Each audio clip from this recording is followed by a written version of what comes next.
No vídeo de hoje, o início do Brasileirão 2026. Está aberta a temporada de palpites e de prints. Você não falou que o meu time ia cair? Chupa! Eu sei que é assim que funciona, mas eu não fujo dos palpites. Like no vídeo, se inscreve, ativa o sininho, rumo a 460 mil inscritos por aqui. Boa quarta-feira para todo mundo. Alguns papos rápidos antes da gente mostrar os palpites. Eu dividi em 4 blocos. Quem briga pelo título, quem briga por Libertadores, quem vai ficar na meiuca e quem luta para não cair. E aí eu vou mostrar as projeções para você do canal do Jorge Igor. Mas primeiro, eu queria agradecer a galera pela audiência ontem do Tropa GETV, primeiro programa ao vivo da GETV, e uma audiência que me satisfez, sabe? Para um primeiro programa, a gente passou algumas semanas ali divulgando, foi um esforço, mas foi tudo muito rápido. E o hábito do público ainda vai ser criado, o próprio algoritmo entendendo que existe esse programa ao vivo, semanal e tal. Fiquei muito feliz, de verdade. Esperava até números um pouquinho mais tímidos. Então, obrigado, galera. Toda terça-feira, às 6, com o time da GTV, um pré-rodada ali do Brasileirão, com alguns quadros também. Ficaram bem legais os quadros, bem legais. O Formiga versus 10 é maravilhoso. O quadro da Lu, né, com os arquivos da Globo. A Mari que faz os vlogs maravilhosos, né, nas coberturas que faz por aí. Ficou muito da hora, muito da hora. A Sofia que fez a gente provar aquele açaí. Me desculpe, amigos paraenses, Fenômeno Azul, galera do Remo, que eu amo tanto, vou ter oportunidade de narrar nesse Brasileirão. Um açaí com peixe para o meu paladar do Sudeste, meu paladar viciado em fast food. Não fez sucesso, mas eu sei que faz muito sucesso aí. Segundo papo, hoje São Paulo e Flamengo. GETV, primeira rodada do Brasileirão. 8 da noite começa a live, bola rola às 9h30, um jogo enorme para começar o nosso Brasileirão. Vai ser o primeiro Brasileirão o ano inteiro, Brasileirão completo da GETV. Primeiro que vai durar o ano inteiro e o primeiro que a gente vai fazer completo na GETV, porque nós começamos em setembro do ano passado, o campeonato já estava no retorno. Então, espero você hoje lá. Eu narro, Bruno Formiga e Luana Maluf comentam, e no campo estarão Mariana Spinelli, Sofia Miranda, Denilson Show. Denilson Show vai estar hoje com a gente lá. Bom demais. Denilson Show que é GETV também em 2026. Espetáculo. Bom, e o terceiro papo rápido. Vou fazer um vídeo, não sei ainda em que dia, em que momento, mas precisamos parar para falar sobre mais mudanças que estão vindo no futebol brasileiro. O anúncio da profissionalização da arbitragem é um gol de placa, na minha opinião, na minha humilde opinião. Então, falaremos disso. CBF já tomou muita porrada merecidamente e quando precisar tomar, vai tomar aqui. Não tem conversa. Mas o que o Samir Chaldi tem feito, por exemplo, eu acho que a gente tem que dar porrada e não ter o impedimento semiautomático já na primeira rodada do Campeonato Brasileiro. Ah, porque não teve estrutura, não deu tempo, tinha que dar. Tinha que dar. Enfim, mas profissionalizar a arbitragem, estipular um teto para os ingressos, para o preço dos ingressos de torcida visitante, acabar com essa loucura que é hoje, dos caras botar ingresso a R$400, R$500 para ferrar o visitante, disciplinar isso aí é correto, está no regulamento que a CBF soltou ontem. Então nós vamos falar sobre isso em breve, mas só para não passar batido, para não achar que, só critica, na hora que tem que elogiar, não elogia. Parabéns à CBF. Parabéns por essas medidas ao presidente Samir Chaldi, que para mim é uma grande surpresa. Eu não esperava nada. Nada. O cara que era filho do presidente da Federação de Roraima, que ia assumir daqui a uns 2 anos. O pai dele era presidente lá não sei quantos anos, ele não tinha assumido nunca um cargo na Federação de Roraima como presidente, como diretor. Está se saindo muito bem nesse início de trabalho na CBF. Justiça seja feita. Ninguém erra o tempo todo, ninguém acerta o tempo todo. Bom, outro recado para começar os palpites. Obrigado a galera que me alertou do áudio dos vídeos. É uma questão muito simples, tá? Vou mostrar para vocês aqui. Este microfone, ele tem um controle, ele tem um volume, ele tem uma regulação de volume, que é nesse botãozinho aqui. E o volume estava baixo. E você sabe que o meu estúdio aqui, onde eu gravo, meu estúdio, né? A mesa da sala aqui, onde a gente janta, almoça e eu gravo os vídeos, eu não fico com o cenário fixo aqui. Então, acaba o vídeo, eu guardo tudo, guardo o tripé. Beijo, Mariana Spinelli. Para quem não entendeu a piada do tripé, que um dia a gente tava lá na final de Lima, aí ela fez um vídeo sacaneando. Ela virou para mim na recepção do hotel e perguntou assim, o que não pode faltar na sua mala? Aí eu falei um monte de coisa e falei tripé, porque eu levo o tripé para gravar os vídeos. E aí, na hora de editar isso, ela colocou, né, coisas que vocês já enfiaram no traseiro. E aí ela colocou o trecho em que eu falava tripé, e aí a galera foi pra merda, né? Beijo, Mari. Então, ó, eu tiro o tripé, eu tiro o computador, tiro o microfone, guardo tudo, os cabos e tal. E nessa de transportar, vai, guarda, tira, guarda, bota na gaveta, traz de volta. Acaba mexendo ali no botãozinho do volume. E eu não reparei que o volume tinha baixado, né? Baixou bem. Então agora eu acho que tá... Deixa eu ver. Acho que tá num volume legal. Mas me avisem aí, tá, galera? Obrigado, que aqui é uma parceria muito grande. A galera constrói o canal junto com a gente. Eu fico muito feliz com isso. Vamos então, porque foram 6 minutos de preâmbulo. Grande esse preâmbulo, hein? Vamos lá, vamos começar. Vamos começar com o que é mais óbvio. Pode ser? Brigam pelo título brasileiro? Eu acho que tem um bloco consolidado, muito firme, dos 3 maiores candidatos ao título. Não à toa, são equipes que fizeram investimentos muito fortes. Então nós estamos falando do Flamengo, que está acertando, notícia do GE. Globo na manhã de hoje, está acertando mesmo com o Lucas Paquetá um negócio de 45 milhões de euros, uma coisa assim assustadora, assustadora. O Flamengo contratou o André, o goleiro, contratou o Vitão para a zaga, está trazendo o Paquetá, não perdeu jogadores importantes, renovou com o Felipe Luiz e foi o maior campeão de 2025. Então, é óbvio que o Flamengo está aí e é óbvio que o Flamengo está um passinho à frente do Palmeiras e do Cruzeiro nessa briga, que são os outros 2 que eu coloco aí. Palmeiras muito pelo trabalho do Abel Ferreira, manutenção do Vitor Roque, manutenção do Flaco Lopes, chegada do Marlon Freitas, que chegou muito bem, né, nesse início de ano, mas é um Palmeiras que tá em busca da paz. E essa paz, até levantei essa bola ontem lá no Tropa GTV para Luana Maluf. Como é que vem essa paz, Lu? Aí a Lu respondeu, só com o título. E assim, eu até complemento, o título grande. O título paulista não vai trazer paz para o Palmeiras. Ele vai dar uma baixadinha nas chamas, mas o incêndio continua aí. Há uma crise de desconfiança no trabalho do Abel, de grande parte da torcida do Palmeiras. Mas o Palmeiras continua sendo um time, na minha opinião, competitivo, com os seus problemas, precisa resolver a falta de criatividade, repertório, né? Tá perdendo o Veiga. Imagino que, tudo bem, acho que para muitos o Veiga está em fim de ciclo e tal, mas imagino que o Palmeiras, ao mesmo tempo que está perdendo o Veiga, pode estar acertando aí com a América do México, esteja fazendo movimentos para trazer alguém de criatividade para o meio-campo, alguém para fazer essa armação, essa articulação. O Palmeiras precisa desse jogador, precisa achar isso no mercado, precisa recuperar o Paulinho. Eu acho que o Palmeiras tem condições de fazer uma temporada melhor e de ficar ali em cima, né? Eu acho muito difícil. Como o Palmeiras hoje está estruturado, o Palmeiras não ficar nesse bloco dos 3 primeiros, dos 4 primeiros. Acho muito difícil. E coloco aí o Cruzeiro. Cruzeiro que no ano passado competiu o campeonato inteiro, ficou a 9 pontos do campeão, fez um belíssimo campeonato, não perdeu nenhum titular, renovou, segurou o Caio Jorge, o Flamengo estava ali em cima, renovou com o Matheus Pereira, contratou o Gerson, 2 jogos só do Gerson, tá, galera? 2 jogos, 2 derrotas. Pô, pera, calma, vamos devagar. Né? Um trabalho que está começando, um time que está sendo montado, que está sendo encaixado. O primeiro teste desse time para valer foi agora, na 5ª rodada do Mineiro. Os 4 primeiros jogos, eu acho que não dá para a gente considerar muito. O jogo à Vera foi o jogo contra o Atlético no último domingo. Então, o Cruzeiro começou mesclando titular com reserva. A partir de agora, a gente vai entender que cara vai ter esse Cruzeiro do Tite. Mas peças ele tem. O Cruzeiro tem um bom time.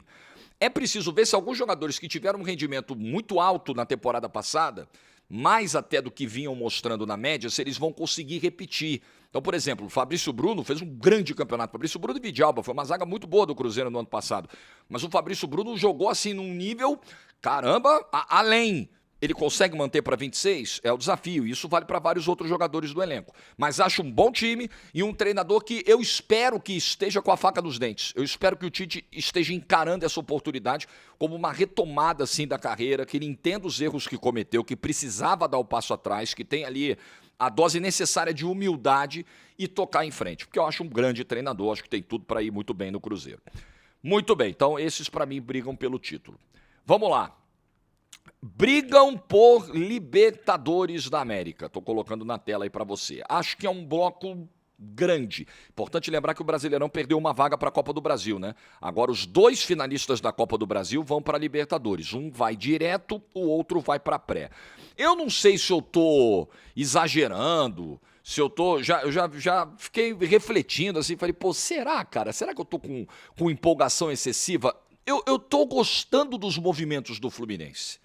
Eu acho que, primeiro, o Zubeldia terminou bem o ano, fez um bom trabalho, botou o Fluminense direto na Libertadores, está voltando agora do problema no coração. Contratou o Gemes, que foi um dos destaques desse Mirassol, né, que surpreendeu a todo mundo. Contratou o Arana, que eu acho um excelente lateral, mas que não vinha bem no Atlético já há uns 2 anos, pelo menos, para ser justo, mas acho um ótimo lateral. Trouxe o Savarino, que acabou com o Campeonato Brasileiro de 2024 e num 2025 enfraquecido do Botafogo, ele acabou não tendo o mesmo nível, não tendo o mesmo desempenho, mas acho um excelente jogador, né? Tem que correr atrás de um centroavante, acho que isso é bem urgente. Tem Lúcio Acosta, que foi muito importante no ano passado. Eu gosto, tá?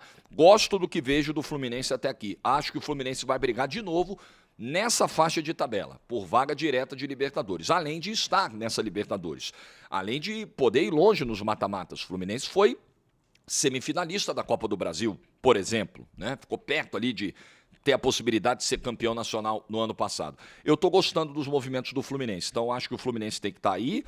Acho que o Bahia tem que estar aí, é meio que obrigatório. O Bahia vai brigar, o Bahia renovou com Juba, renovou com Everton Ribeiro, e o Bahia vale um pouco do que a gente falou ali para o Palmeiras, né? Da maneira como cada clube está estruturado. Como o Bahia hoje se estruturou com o SAF, né? Com objetivos cada vez maiores, né? O Bahia hoje ele é uma equipe que você consegue olhar para essa faixa de tabela, né? Renovou com o Jean Lucas também, Everton Ribeiro, Juba, Jean Lucas, assim, você manter pilares no time. Em outros tempos, o Bahia faria um bom Campeonato Brasileiro como fez no ano passado, terminou em 7º, pegou vaga de pré-Libertadores, mas ficou na zona direta por um bom tempo. Terminaria o campeonato, ele perderia esses caras. E o Everton Ribeiro, o Juba, o Jean Lucas, esses caras arrebentaram do Bahia. O mercado vinha e levava. E o Bahia conseguiu manter esses caras. Trouxe o Kike Oliveira, atacante uruguaio. A janela não é das mais empolgantes, tá? Ela é modesta. Trouxe o Roman Gomes, que é lateral argentino, né? Mas acho que o trabalho do Rogério Ceni é um trabalho consolidado. Isso é importante, é um trabalho já de... Quem diria? Que loucura, né? Nós estamos falando de 2, 3 anos de trabalho, mas é um trabalho de longo prazo. Para a realidade do futebol brasileiro, é um trabalho de longo prazo do Rogério Ceni, que pode dar frutos esse ano, e acho que o Bahia ele precisa mesmo, para dar um salto no projeto de uma conquista relevante, quem sabe uma Copa do Brasil, enfim, vamos ver. Grêmio. O Grêmio eu também coloquei nessa faixa, tá? O Grêmio manteve aquela base que terminou o Campeonato Brasileiro, contratou reforços, trouxe o Everton. Ah, mas o Everton falhou no Grenal. Eu acho que vale, para o caso do Everton, a mesma cautela que a gente precisa ter com o trabalho do Tite no Cruzeiro. Nós estamos falando de um jogo, de um clássico, de um início de Campeonato Gaúcho. Então, acho que é momento de calma. O Everton é um goleiro tecnicamente excelente. Já viveu fase melhor na carreira? Com certeza. Mas acho que ele pode dar uma retomada do Grêmio, porque a questão do Palmeiras era de desgaste também, com parte da torcida. Aí ele tem o problema no dedo, o Carlos Miguel chega, toma conta, ele não consegue voltar. Então meio que o ciclo se encerrou, tanto que o Palmeiras entendeu isso e liberou sem maiores dramas o Everton para negociar com o Grêmio. Eu acho o Everton um goleiraço, um goleiro de nível seleção brasileira, de Copa do Mundo, como esteve na última, e um cara que pode... Lembrem-se E aí eu vou acabar citando o Cruzeiro também por coincidência, como comparativo. Lembrem-se da saída do Cássio do Corinthians. Ih, o Cássio não serve mais, Cássio não arruma mais nada, Cássio morreu. E o Cássio conseguiu dar a volta por cima no Cruzeiro. Teve momentos difíceis no Cruzeiro, mas fez um bom ano de 2025. É um baita de um goleiro. Muita gente achava que o Fábio estava acabado. O Fábio vai para quase 50 anos aí, goleiro do Fluminense. Então, acho que o Everton pode ajudar muito. Acho que o TT foi uma contratação também muito interessante. Carlos Vinícius continua, fez um grande retorno de brasileiro. Arthur continua. Gosto do Luiz Castro. Acho um bom nome, né? Tem um perfil completamente diferente do Mano Menezes. Eu acho que o Grêmio pode brigar nessa parte de cima, assim, da tabela. Corinthians. O que pega pro Corinthians aí? Corinthians não tem um elenco tão profundo. Eu acho que esse é um ponto de atenção pro Corinthians. Porém, o Corinthians tem um mando de campo que é sempre muito forte, que é a Neoquímica Arena, e o Corinthians tem jogadores que desequilibram. E a gente passou 2025 inteiro destacando o trio. Caramba, quando o Corinthians tem o trio, quando o Corinthians tem Garro, Memphis e Yuri, ele se torna muito competitivo porque são 3 caras com capacidade de decidir partidas. E aí você pode adicionar a esse trio pode se transformar num quarteto com o Breno Bidon. Você pode adicionar o Bidon, que terminou 2025 de maneira fantástica, jogando num nível muito legal. Então, eu acho que Corinthians, se ele conseguir em algum momento contratações, não ter outros transfer bans em 2025, né? Trouxe o Gabriel Paulista, trouxe o Caio César, o Matheus Pereira, o garoto começou bem o Campeonato Paulista. Eu vi o jogo do Matheus Pereira contra o Santos, foi muito bem, ditou o ritmo do Corinthians no meio-campo, controlou o jogo no meio-campo. Você mantém o Dorival, né? Que apesar do trabalho ter tido as suas dificuldades no ano passado, terminou com um título de Copa do Brasil, né, uma vaga de Libertadores da América. Então você tem um treinador experiente, mais acostumado com a realidade do clube agora para 2026. Eu acho que pela qualidade individual do time titular, quando o Corinthians estiver completo, praticamente completo, acho que por essa qualidade individual, o Corinthians pode brigar nessa faixa de tabela. Não sei se por uma vaga direta, mas ficando ali, rondando um G6 e tal, um 7º lugar. E as Copas, né? Acho que o Corinthians esse ano vai dar, obrigatoriamente vai dar, um gás muito grande na Libertadores. Pelo que aconteceu no ano passado. O Corinthians ano passado caiu na pré. Dessa vez ele está na fase de grupos na Libertadores e ele tem um time para competir na Libertadores. Para sonhar pelo menos com uma quarta de final. 8ª, 4ª, e aí daí para frente ver o que acontece. Acho que o Corinthians também vai dar essa energia nas Copas, né? As Copas se mostraram um caminho muito viável para o Corinthians. O Red Bull Bragantino, para mim é sempre uma incógnita, é muito difícil, mas eu coloquei ele brigando aí por Libertadores, mas não por uma vaga direta. Eu acredito que o Red Bull Bragantino pode ficar ali rondando, né, uma pré-Libertadores. O início de Campeonato Paulista é bom, é muito bom. Confesso que fiquei surpreso com a extensão do contrato do Wagner Mancini, que veio para apagar o incêndio ali no fim do ano passado.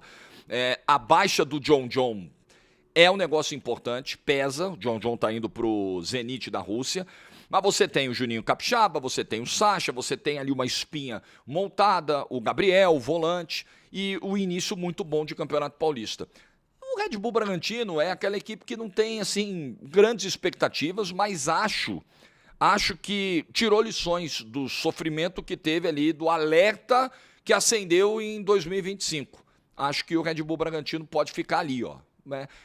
Beirando um meio de tabela, mas quem sabe beliscando uma pré. Eu acho, inclusive, de todos esses que eu coloquei brigando por Libertadores, deixa eu abrir minha tela aqui de novo, que sumiu para mim. De todos os que sonham com a Libertadores, eu acho que o Red Bull Bragantino é o que tem menos chances desses aí. Mas eu enxergo alguma chance. E o Atlético, que, sejamos justos, a SAF do Atlético é uma SAF que ainda não tem a confiança do seu torcedor, não conta com a confiança do seu torcedor. Mas o Atlético fez uma janela interessante. O Atlético trouxe reforços para suas 2 laterais. O Renan Lodge acho um excelente reforço para a realidade do futebol brasileiro. O Maicon, que para mim fez um bom jogo no fim de semana, no clássico contra o Cruzeiro. Tem o Cassierra chegando, vai ser regularizado. O Atlético tendo esse cara de referência. Tem o Minda também chegando. Então, acho que é um bom time, né? Precisa ver a questão do Hulk. Precisa ver como esses reforços vão encaixar, mas num primeiro momento parecem ir bem.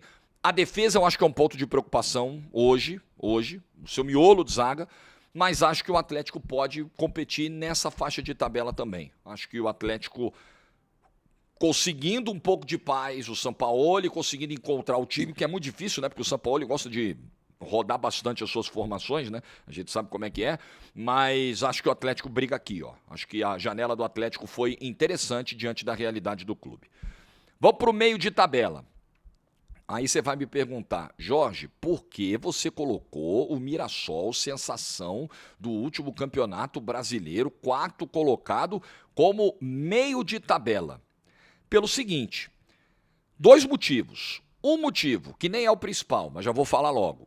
As muitas mudanças, né? Saiu muita gente, saiu Gemes, saiu Danielzinho, saiu Chico da Costa, saiu uma porção de gente e chegaram 14 reforços.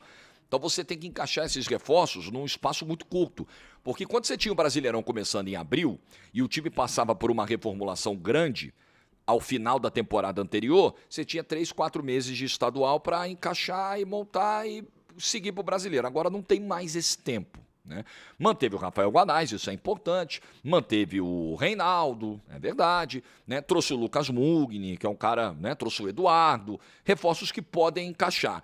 Mas acho que isso vai ser um complicador para o Mirassol trocar esse pneu com o carro já andando dia 28 de janeiro, que é o dia que começa o Brasileiro, para o Mirassol começa dia 29 contra o Vasco. Segundo ponto, esse eu acho mais relevante. Não dá para... Isso não minimiza, isso não tira os méritos, o brilho da campanha do Mirassol no ano passado, mas não dá para deixar de admitir que o calendário mais enxuto do Mirassol ajudou na campanha que o time teve em 2025 no Brasileiro. Sem competição paralela, o Mirassol teve condições muito favoráveis para administrar a sua campanha, as viagens, o descanso, e isso ajudou. O time chegou inteiro no fim do ano. Chegou voando. O Reinaldo chegou voando no fim do ano. Todo mundo. Esse ano tem Libertadores, esse ano tem competição, tem Copa do Brasil, esse ano é outra parada. É outra realidade para o Mirassol. Então eu acho que isso também é um fator que pode dificultar as coisas. Mas o Mirassol tem lá a sua estrutura enxutinha, arrumadinha, paga direitinho, não dá passo maior que a perna. Eu acho que ele vai brigar ali nessa meiuca de tabela e ver o que dá para fazer nas Copas aí. Eu acho que vai ser um ano mais difícil. É muito difícil você repetir com o orçamento que tem o Mirassol, o que foi feito em 2025 e com o calendário mais cheio, mais robusto que ele terá.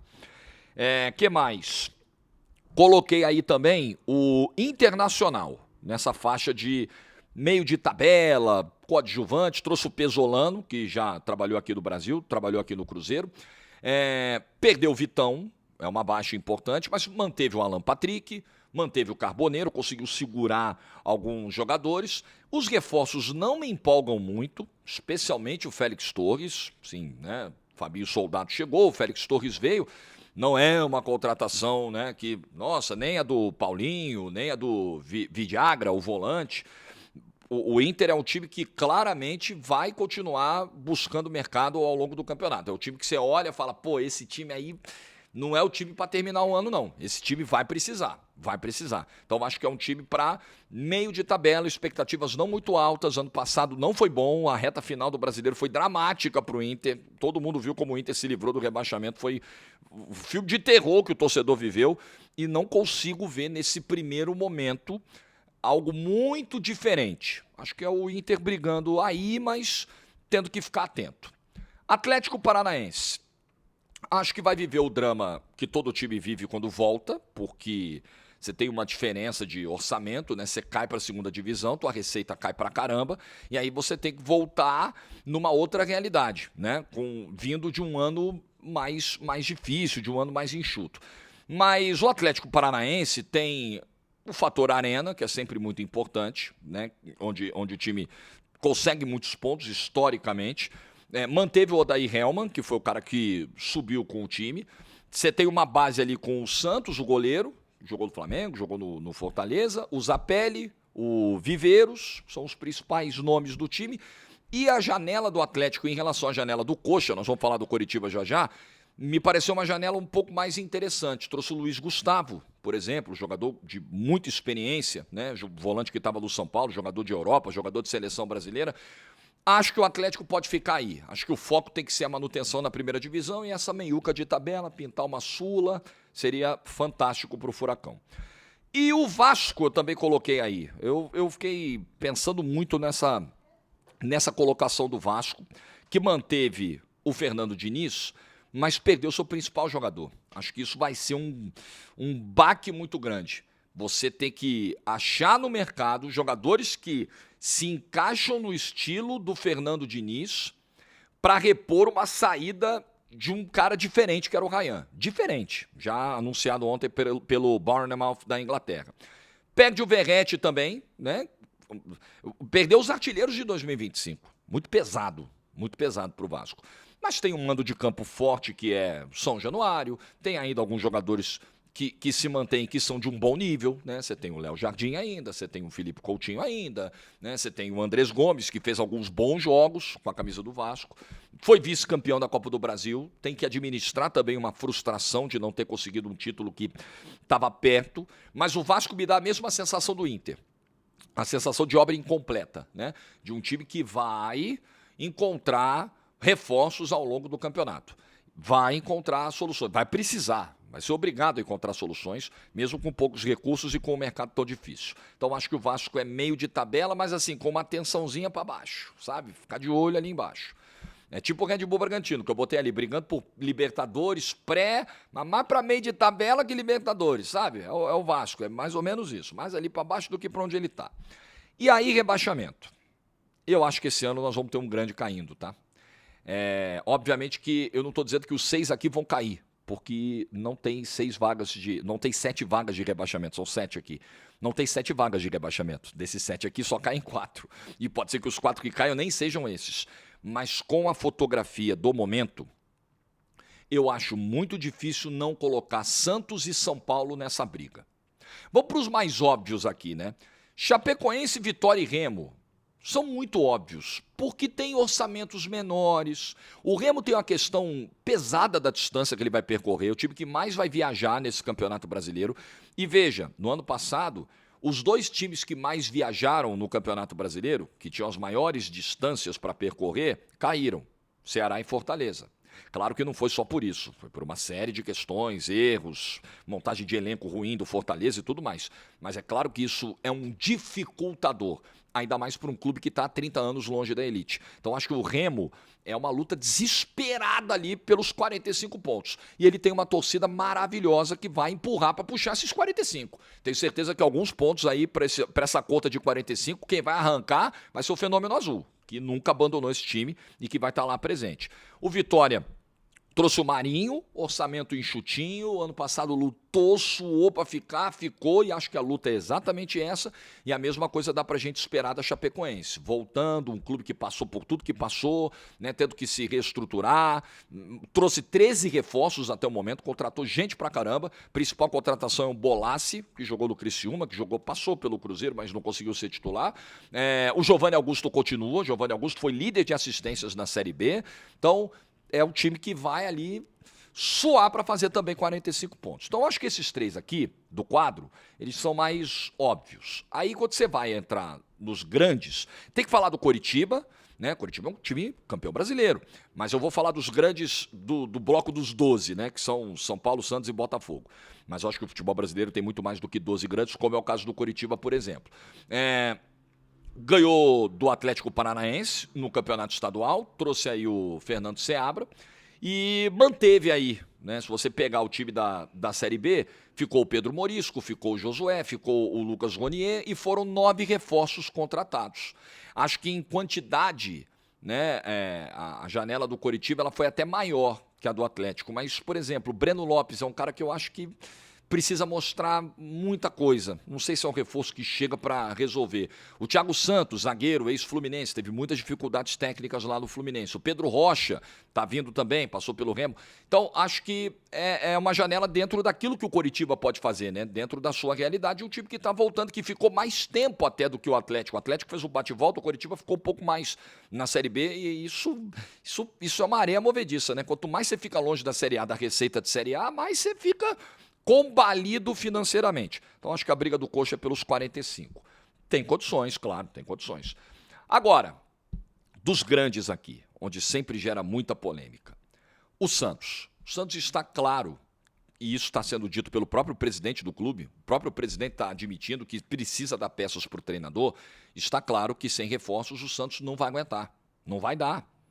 Se o Santos depender dos laterais que tem hoje, se o Santos depender dos pontas que não tem hoje, se o Santos colocar tudo nas costas do Neymar, um jogador que fisicamente tem as suas dificuldades, e tudo nas costas do Gabigol, que há 3 temporadas pelo menos não vem jogando num nível tão alto assim, o Santos vai penar outra vez. O Santos vai precisar que alguém, como o Neymar fez nos últimos 3 jogos do ano passado, bote a bola embaixo do braço e resolva. E a gente sabe que isso não acontece toda hora. Acontece no futebol? Acontece. Mas não acontece toda hora. Acho que o Santos hoje briga para fazer os seus 45 pontos. Ah, esse ano tem Sul-Americana para o Santos. Valeu. Legal, que bom que tem. Ótimo, vai até onde der. O foco tem que ser a manutenção na elite do futebol brasileiro. O início de Campeonato Paulista é assustador. O do São Paulo é mais assustador ainda. São Paulo tem 4 pontos. São Paulo está com o pé na zona de rebaixamento. E aí eu queria até aproveitar para estender um pouquinho o assunto do vídeo de ontem, porque depois do vídeo teve a coletiva do Rafinha ontem à tarde de apresentação no São Paulo. E eu acho que as declarações, o Rafinha reforçou o ponto, né? Indo contra o Crespo. Olha, a gente não pode, né, ficar minimizando, não pode usar isso de muleta, o salário atrasado. Eu mesmo já fui campeão aqui com o salário atrasado da Copa do Brasil. Achei péssima a declaração do Rafinha. Péssima, péssima, porque eu fico imaginando jogador que está no clube com o salário atrasado ouvindo o novo gerente de futebol falar nos termos que o Rafinha falou ontem. Pensa, se coloca no lugar do cara. Pô, peraí. Ao invés do cara chegar e dizer, olha, nós vamos resolver esse problema, hein? Ele até disse, né? Pô, a gente sabe que isso não é o correto. Para ser justo com o Rafinha. Não serei injusto com ele. Ele não glamourizou. Mas, ao mesmo tempo, isso é minimizar o problema. E um problema que é grave. Então, eu fico imaginando o jogador. Pô, quer dizer que o cara chega, vai para a coletiva, ao invés de dar um plano aqui de pagamento, ó, nós vamos resolver, nós estamos trabalhando, nós vamos resolver isso imediatamente. O cara fala, pô, eu já fui campeão com salário atrasado, isso não é desculpa. Não acho que isso soa bem, não acho um bom discurso. Acho que o discurso do Crespo é um discurso duro, mas as pessoas têm muita dificuldade em lidar com a verdade. É um discurso verdadeiro. O São Paulo luta para fazer 45 pontos no Campeonato Brasileiro. O São Paulo está ferrado. São Paulo tem um time na conta, São Paulo não tem banco, não tem elenco, vai precisar dos moleques de novo, os salários estão atrasados, não tem grana para contratar. O panorama é esse. Ah, mas o São Paulo, de acordo com a sua grandeza, ele entra para ser campeão. Rafinha falou isso, o presidente Harry Maci Jr. falou também, não, rebaixamento jamais, nós vamos brigar por Libertadores. Esse é o mundo ideal, mas não é o mundo possível para o São Paulo hoje, não. Não é mesmo.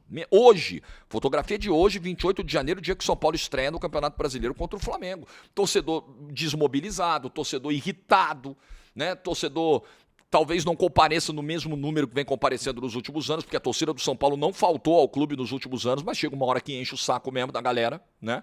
Então acho que o Crespo, falar a verdade, cobra um preço, infelizmente, né? Infelizmente. E acho que esse preço o Crespo pagará em breve. Acho que está muito claro o destino do Crespo no São Paulo. É questão de tempo. Vamos aguardar. Mas acho que o São Paulo luta para fazer 45, eu concordo inteiramente com o treinador. E o Botafogo eu coloquei aqui. Botafogo tem um time, tem um bom time titular, né? Tem um cara como o Montoro que desequilibra partidas, um volante do nível do Danilo, sim, o Barbosa que está ficando, o zagueiro. Eu gosto até no papel do Botafogo, mas os salários estão atrasados. 2 meses, nesse momento de direito de imagem, estão atrasados. Não se sabe o que vai ser do clube no futuro. A Ares, a empresa lá, conseguiu retomar o controle da Eagle. O Textor só não perdeu o controle do Botafogo. Isso foi numa reunião de ontem, tá? Isso que aconteceu lá, isso foi ontem à noite. Então, você vê, né? Ontem a gente fez os palpites lá no Tropa GETV e a gente colocou o Botafogo ali brigando pelo meio de tabela, mas eu e a Jordana Araújo fomos contrários, falamos, olha, eu acho que Eu acho que é briga por zona de rebaixamento e tal. E nem tinha acontecido, nem tinha saído ainda o resultado lá da Assembleia da Ares lá, afastando o Textor. O Textor, nesse momento, ele tá preso numa... Ele tá garantido numa liminar como presidente do Botafogo, uma liminar da Justiça do Rio de Janeiro, como presidente da SAF do Botafogo, como dono do Botafogo. Uma liminar, que é algo frágil, é uma decisão provisória, temporária, que pode cair a qualquer momento. É isso que sustenta, neste exato momento, o Textor no Botafogo, porque a Ares exerceu o direito para tomar o controle da Eagle. Isso aconteceu ontem à noite numa reunião. Então o Textor está extremamente enfraquecido, está buscando uma sobrevida desesperada do Botafogo, está buscando amigos investidores para botarem um dinheiro que nada mais é do que fazer um empréstimo, pegar um empréstimo com a galera milionária, juros altos, e se não pagar os caras pegam o clube, mas aí precisa ver se essa liminar vira uma decisão favorável ao Textor ou se ela vai cair, e se ela cair, um abraço. O Botafogo está no fio da navalha. Como é que você vai falar em briga por Libertadores com esse panorama? Como é que você vai falar em briga por Libertadores com o Transferban? Com o Transferban, que internamente já se trabalha com a possibilidade de durar até o meio do ano, pelo menos. Aí começou a sair hoje uma notícia de que o Botafogo... Deixa eu ver aqui. Que o Botafogo está preparando um pedido de recuperação judicial. A Letícia Marques e o Rafael Zarco deram essa informação no GE. O Botafogo já está...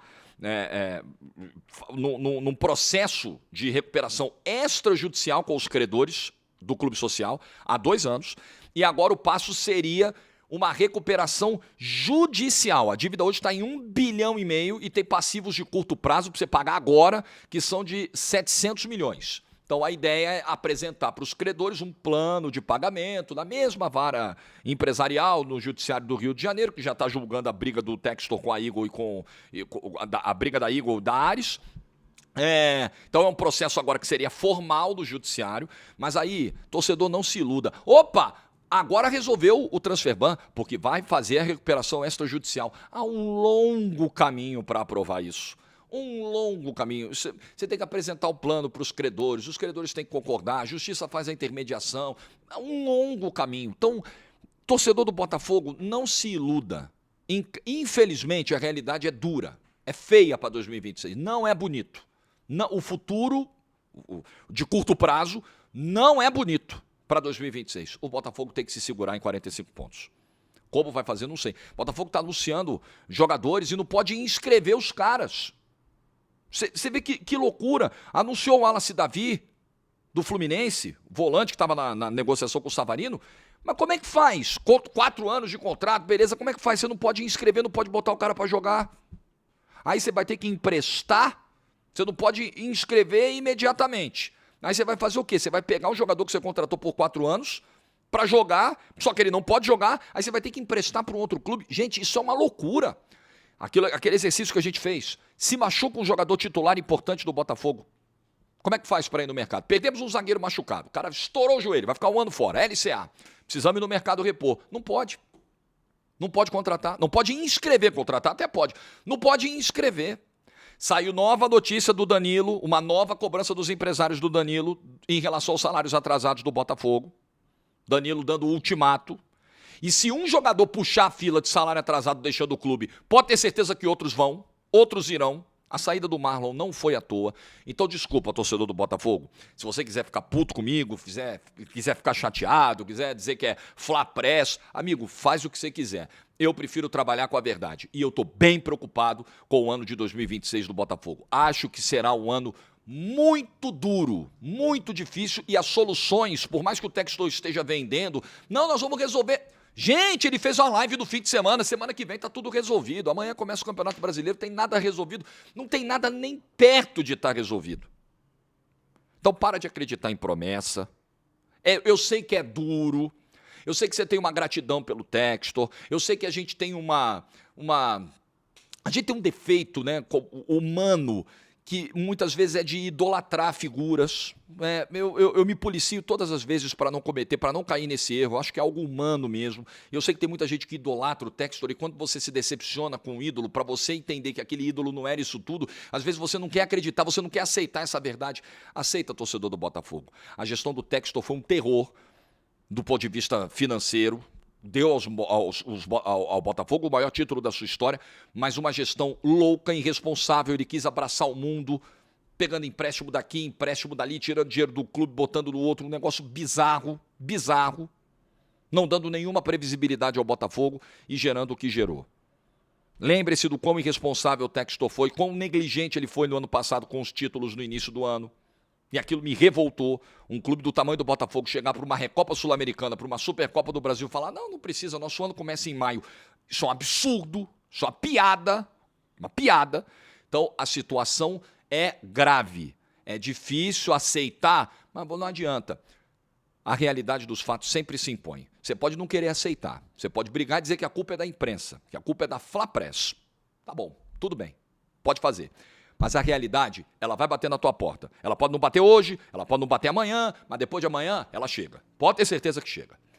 É isso aí, tá feito o vídeo. O que você pensa? Concorda, discorda? Do que você discorda? Deixa a opinião nos comentários. E um ótimo campeonato brasileiro para todos nós. Que a gente se divirta. Brasileirão o ano todo, acho que vai ser uma experiência bem legal. A gente tem agora um calendário aquecido, né?